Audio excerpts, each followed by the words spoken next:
Today, we're doing a teaching, and what's it called? Let's look at, today we're doing a teaching on a little bit on grace and law. So let's look at, on book of Romans, and let's take a look. For sin shall not have dominion over you, for you're not under the law, but under grace. So let's find out what sin means. For sin, in Greek, sin means hamartia. Also means offense. Also means trespass. So hamartia means offense or trespass. Then when we look at the next word, shall not have dominion over you, for you're not under the law, but under grace. So let's find out what grace means in Greek. Grace in Greek means charis, means accepted, means liberal, means favor. That's what grace means in Greek. So you're not, sin does not have dominion over you, because you're not under the law, but under grace. So we see that in Romans chapter 6, verse 14. We see that, that you are under grace. So if you have preachers that teach law, that teach rules and regulation, that teach so-called, guiltiness, stay away from that. You're under grace. You're a favor. You're under grace. And you're set on liberty through Jesus Christ. You live under grace. So when you receive teaching of legalism, if you receive teaching of guiltiness, just renew your mind, with Jesus, knowing that you're under grace. We see that on Romans chapter 6, verse 14. The next verse we're looking at, Romans chapter 5, verse 19. So as we look into the verse, we see this. For as by one man's disobedience many were made sinners, so by the obedience of one shall many be made righteous. Moreover, the law entered that the offense might be abound, but where sin abounded, grace did abound much more. So we see that, verse 21, that as sin had reigned into death, even so might grace reign through righteousness into eternal life by Jesus Christ our Lord. So we know what righteous means in Greek. Righteous in Greek means dikaios, which means justly. So as we're looking at Romans chapter 5, verse 19, for as one man's disobedient, many were made sinners. Who was by one man disobedient? It was Adam. Because of Adam, many made sinners. But when you read the following, but as obedience of one shall many made righteous. Who was obedient by one? Was Jesus Christ. So righteous in Greek means dikaios, which means justly. So when we look at verse 20, moreover the law entered that the offense might be abound, but where sin abounded, grace did much more abound. So we see that, where sin abounded, where sin growth, grace abounded more. So we see that in Romans chapter 5, verse 20. So, and so forth. So hopefully this will help you, encourage you, and give you strength that realize you're under grace and not under the law, not under legalism, not under guiltiness, you're not under, condemnation. So you're on the grace and you're on the liberty in Jesus Christ. So let's go to the teaching today. Today we're teaching on the story of David and Bathsheba. We're taking a look and find out with the story what it meant and how this it applies to our life. So let's look to the teaching. This gives you an introduction of the map. During that time, you have Judah and Israel. Judah and Israel were separated after the reign of Solomon. After the reign of Solomon, Israel separated between north and south. Between Israel and Judah, and Rehoboam and Jeroboam took over. There were two kings that took over the one to the north and the other one to the south. So let's go to the story. David, meaning beloved. That's what David means.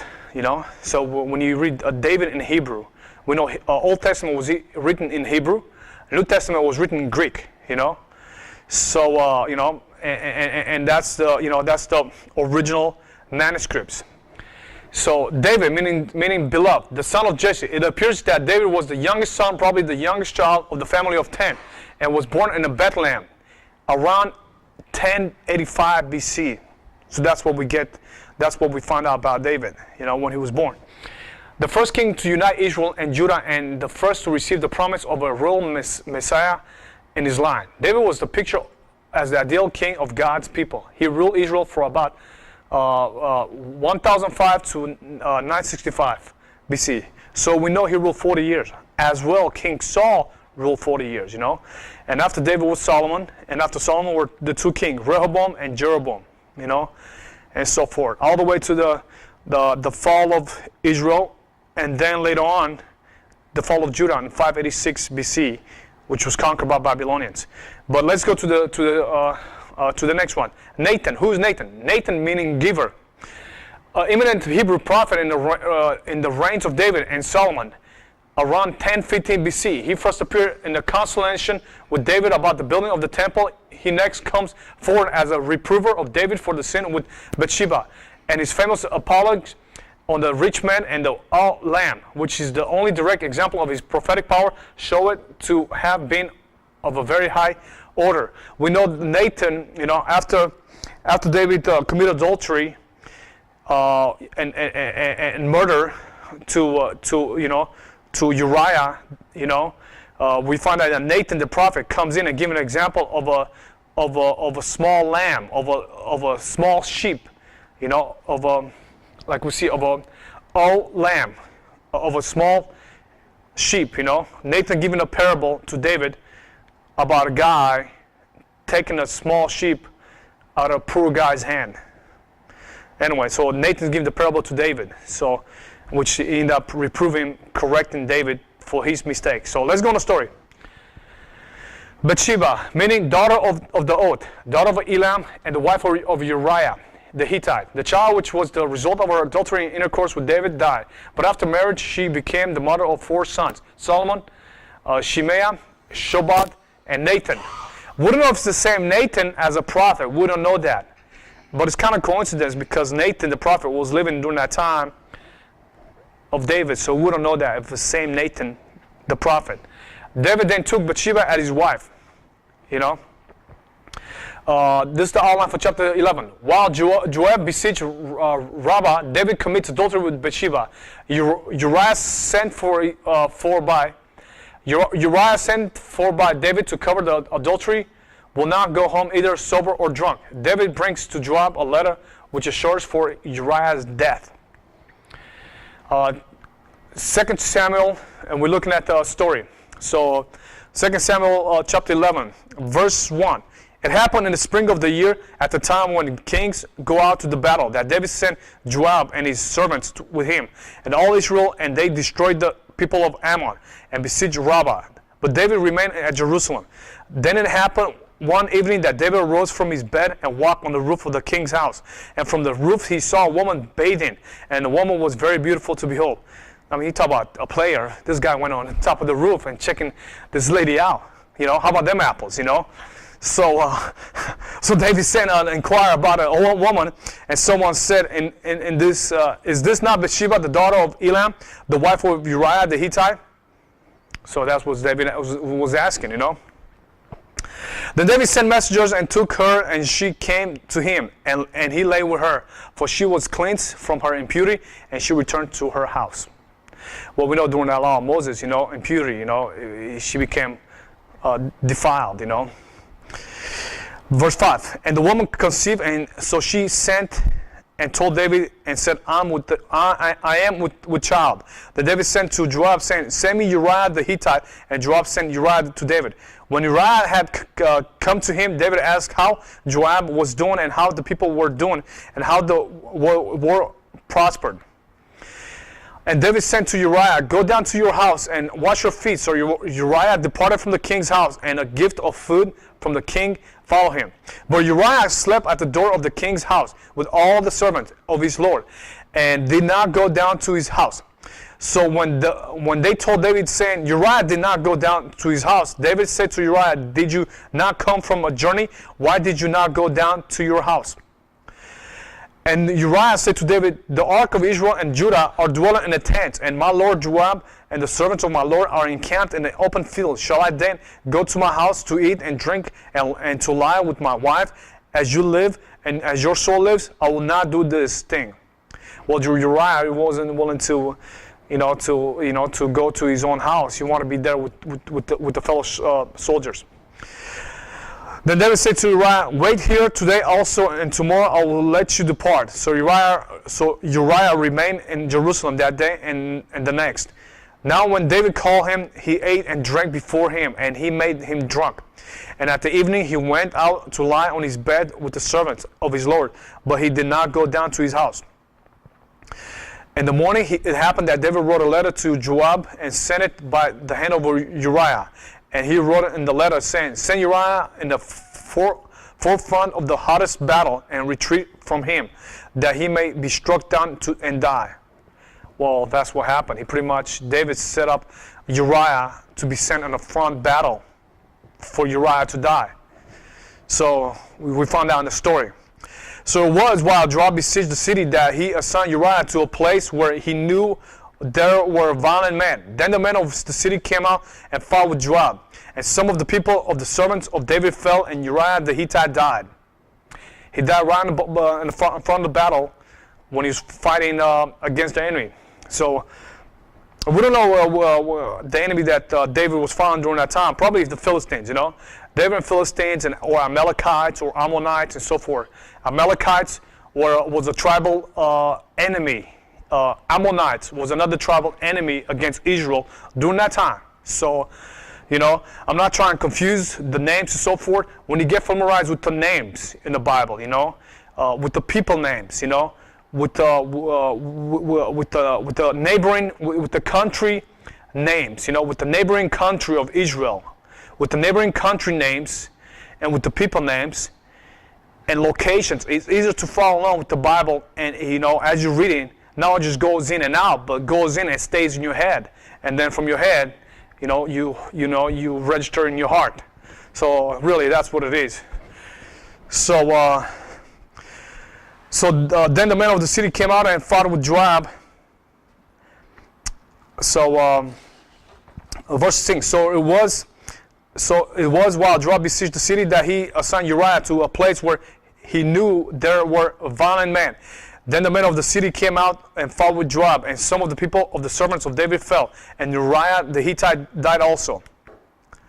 Then Joab sent and told David all the things concerning the war, and charged the messenger, saying, when you have finished telling the matters of the war to the king, if it happens that the king's wrath rises, and he says to you, why did you approach so near to the city when you fought? Did you not know that they would shoot from the wall? So that was the question. Verse 21, who struck Abimelech, the son of Jerubbaal? Was it not a woman who cast a piece of millstone? Well, we know the story. This is cool. We know the story from the book of Judges. Abimelech was the son of Gideon, and it's funny how even the servants of David knew about the story. So let's look. Abimelech actually was the 16th, not the 16th, but I think the 13th judge of Israel. Abimelech was a bad judge during the book of Judges. He killed the sons of Gideon, so forth, so he can become a king, so he can become a judge over Israel during that time. So let's read the verse 21. Who struck Abimelech, the son of Jerubbaal? Really, Jerubbaal, but anyway, was it not a woman who cast a piece of millstone on him from the wall, so that he died in Tebez? Why did you go near to the wall? Then you shall say, your servant Uriah the Hittite is dead also. Verse 22. So the messenger went and came and told David all that Joab had sent by him. And the messenger said to David, surely the man prevailed against us and came out to us in the field. Then we drove them back as far as the entrance of the gate. The archers shot from the wall at your servants, and some of the king's servants are dead, and your servant Uriah the Hittite is dead also. Then David said to the messenger, Thus you shall say to Joab, "Do not let this thing displease you, for the sword devours one as well as another. Strengthen your attack against the city and overthrow it, so encourage him." When the wife of Uriah heard that Uriah, her husband, was dead, she mourned for her husband. Yeah, she did. She cried for her husband. I don't know if she, Bathsheba knew the deal that David, the king, sent, set up this plan, for her husband to die. I don't think Bathsheba knew that. I don't think so. Not at that moment. I don't think she knew that David, was involved into the husband murder. So let's follow to the next verse. 27. And when her mourning was over, David sent and brought her to his house, and she became his wife and bore him a son. But the thing that David had done displeased the Lord. You think? Yeah. And also, wait a minute. During that time, you had 10 commandments. Not only you committed adultery, but you also committed murder. But when you're looking at the book of Romans, Apostle Paul said, "Blessed is the person that the Lord doesn't impugn sin." So we know that David, even though during that time they were under the law, they were under the 10th commandment, David, he should have been really stoned for the murder and for adultery, Now, not only you have the 10 commandments, but you also have civil laws, or also called ceremonial laws. The civil laws consist of 613 laws, 613 commandments, plus the 10th commandment that was given at Mount Sinai or Mount Horeb. Mount Horeb and Mount Sinai is the same thing, some location where Moses went to the mountain twice to get the 10 tablets, to get the 2 tablets of the commandments. So really, David should have been stoned during the law of Moses. But when we look at the book of Romans, Apostle Paul, when he wrote, "Blessed is the person that the Lord does not impute sin." So David, we see that he got the grace of God during that time, but there was still a consequence. That's the funny thing is, his sins was forgiven, but was a consequence. We found out the consequence. Let's go to the next story. It's funny, but it's true. Nathan's parable of the old lamb causes David to be his own judge. So that's the outline. Even though God forgave David's sin, there was a consequence. His son did die because his son was made out of the wedlock. And that's what happened. Outline number 2. David confesses guilt and mourns for the child. David captures Rabbah and sets its people to labor. Rabbah, it's a location place in Israel. So 2 Samuel chapter 12, verse 1. Then the Lord sent Nathan to David, and he came to him and said to him, "There were 2 men in one city." So I guess Nathan the prophet is giving this parable to King David. So let's follow. Then the Lord sent Nathan to David, and he came to him and said to him, "There were 2 men in one city, one rich and the other poor. The rich man had exceedingly many flocks and herds, but the poor man had nothing except one little old lamb, which he had bought and nourished. And it grew up together with him and with his children. And it ate of his own food and drank from his own cup and lay his bosom, and it was like a daughter to him." Beautiful story, right? Verse 4. And the traveler came to the rich man who refused to take from his own flock and from his own herd to prepare one for the wayfaring man who had come to him. But he took the poor man's lamb and prepared it for the man who had come to him. So David's anger was greatly arose against the man. And he said to Nathan, "As the Lord lives, the man who has done this shall surely die." That's what David said. Whoever done this, that man should die. Let's go to the next verse. And he shall restore fourfold for the lamb, because he did this thing and because he had no pity. What's fourfold? 4 times, the recompense. Then Nathan said to David, "You are the man." So Nathan told me, "You are the guy that took the lamb from the poor guy. You are." So let's find out what was David's reaction. Cool story though, beautiful story. Then David said to David, you are the man, thus says the Lord God of Israel. I anointed you king of Israel, and I deliver you from the hand of Saul. That's what God is saying to Nathan. I anoint you king of Israel, and I deliver you from the hand of Saul. I gave you your master's house and your master's wives into your keeping, and gave you the house of Israel and Judah. And if that had been too little, I also would have given you much more. So God would have given David much more. But what happened? He murdered her and committed adultery. And God said, time out. We got to take a step back. So next verse. Why have you despised the commandment of the Lord to do evil in his sight? You have killed Uriah the Hittite with the sword. You have taken his wife to be your wife, and have killed him with the sword of the people of Ammon. Well, who's Ammon? Ammon, it comes from the line of Lot. Moab, Moab comes from the line of Lot too. Amalekites, it comes from the line of Esau. So,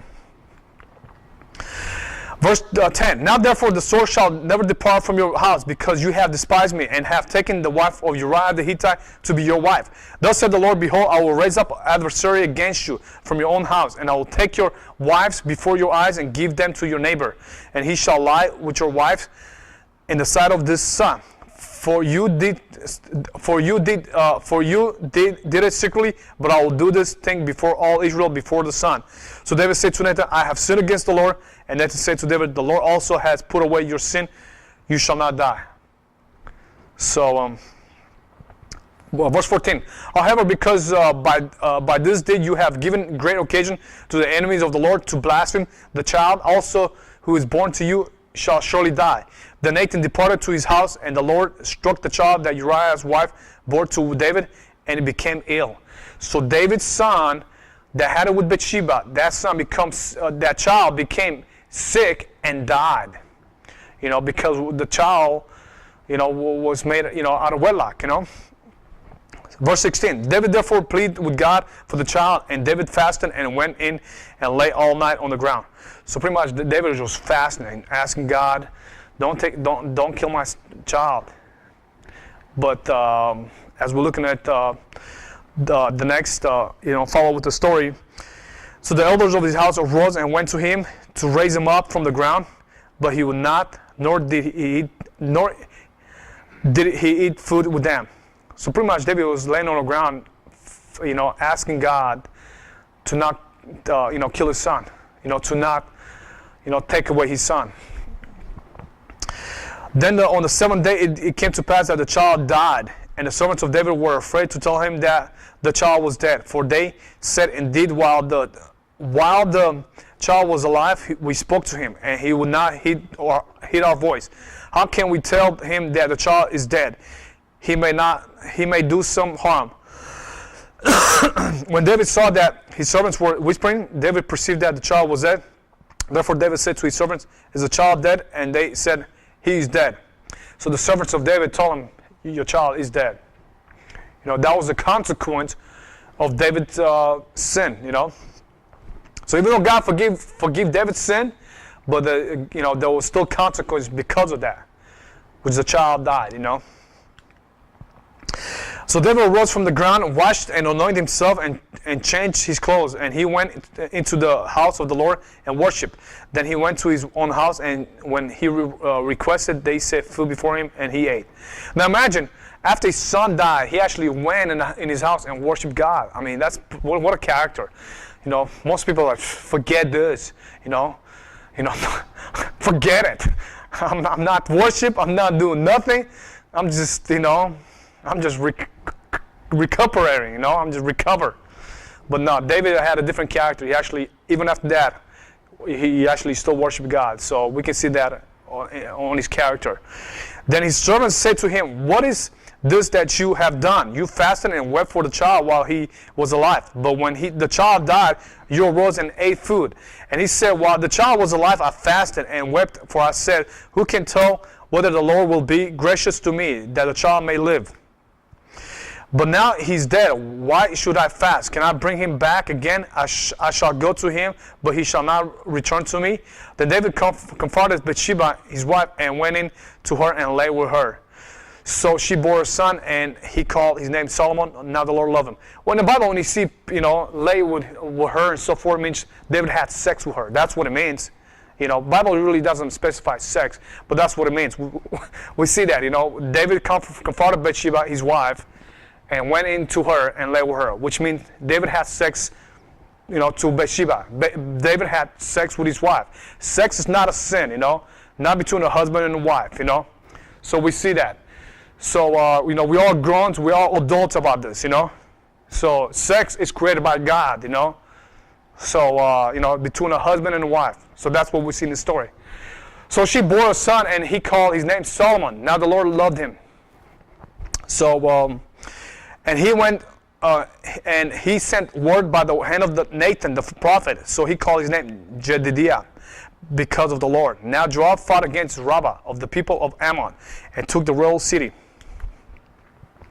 Verse 27, and Joab sent messengers to David and said, I have fought against Rabbah, and I have taken the city's water supply. Now therefore gather the rest of the people together and encamp against the city and take it, lest I take the city and be called after my name. So David gathered all the people together and went to Rabbah, fought against it, and took it. So pretty much David took the city, that was located, in Israel. Then he took their king's crown from his head. Its weight was a talent of gold with the precious stone, and it was set on David's head. Also he brought out the spoil of the city in a great abundance. So we see how David and his army in Israel took over that city. And he brought out the people who were in it and put them to work with saws and iron picks and iron axes, and made them cross over to the brick works. So he did to all the cities of the people of Ammon. Then David and all the people returned to Jerusalem. Pretty much. So David and the army of Israel were fighting against Ammonites, and I guess Rabbah was located actually, to the south of Israel, So that's where Ammonites were located, Ammonites were, Ammon was an enemy for Israel during that time, during David's time. So he conquered that city of Rabbah. So anyway, so as we see, this is Edom, Moab, Ammon, right here. And this is Phoenicia, this is Syria, this is Philistines. So we see Moabites, Edom, and right here Amalekites, and this is Ammonites. So, and this is Israel right here. So, and this is Judah. So, and this is another example. You have Amalekites, the region, the country Edom, the land of Moab, and so forth. During David's time, when he ran away from Saul, King Saul, this kind of gives you an idea, So this is another map of David during that time. You see the country Ammon, Moab, and so forth. I hope this helped you out and so forth. What's it called? I know this was helpful to us, also to me too, and I hope this encouraged you. If you'd like to donate to support this ministry, please send your donation to elvisgardnerministries.com. This will help us and also helps you guys. So thank you for watching this, and be encouraged and know that you're on the grace and you are blessed. Thank you guys. Have a good day.